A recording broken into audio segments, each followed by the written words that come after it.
அருள் வேணும் சுற்றுறோம், இப்படி வேணும் பொருள் வேணும் சுற்றுறோம்.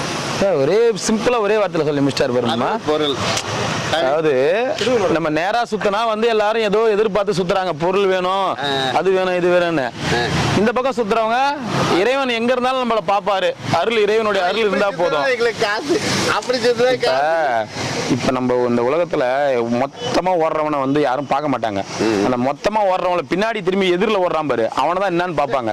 500 பேர் ஓடுவான், அவனை பார்க்க மாட்டாங்க. என்னடா 500 பேர் கும்பலா ஓடுறான், எதுக்கோ ஓடுறான் போலுக்குன்னு. அந்த 500 பேர்ல பின்னாடி ஒருத்தர் ரிவேஸ்ல ஓடியாரான் பாருங்க. என்னடா 500 பேர் ஓடுறாங்க, ரிவேஸ்ல ஒருத்தன் ஓடியாரான் அப்படின்னு பார்ப்பாங்க. அப்படிதான் அண்ணாமலையரும் பார்ப்பாரு. என்னடா 1,00,000 பேர் கிரிவலம் நேரா சுத்துறான் அப்படின்னு 1,00,000 பேரை கண்டுக்க மாட்டாரு. கும்பலோட கும்பலா கண்டுக்க மாட்டாரு. 1000 மஞ்சள் சட்டை, சிவப்பு சட்டை, நீல சட்டை இருந்தாலும் கண்டுக்க மாட்டாரு. ஆனா ஒரே ஒரு மஞ்சள் சட்டை அப்படி எதிரில் சுத்தின்னு வந்துச்சுன்னு வச்சுக்கோ, என்னடா அது எதிரில் ஒருத்தன் சுத்தின்னு வரான், யாரா அவன், அவனை கூப்பிடு, என்ன மேட்டர்ன்னு பாரு அப்படின்னு. ஐயோ இதுக்கு மேலே எதிரில் சுத்த ஆரம்பிச்சு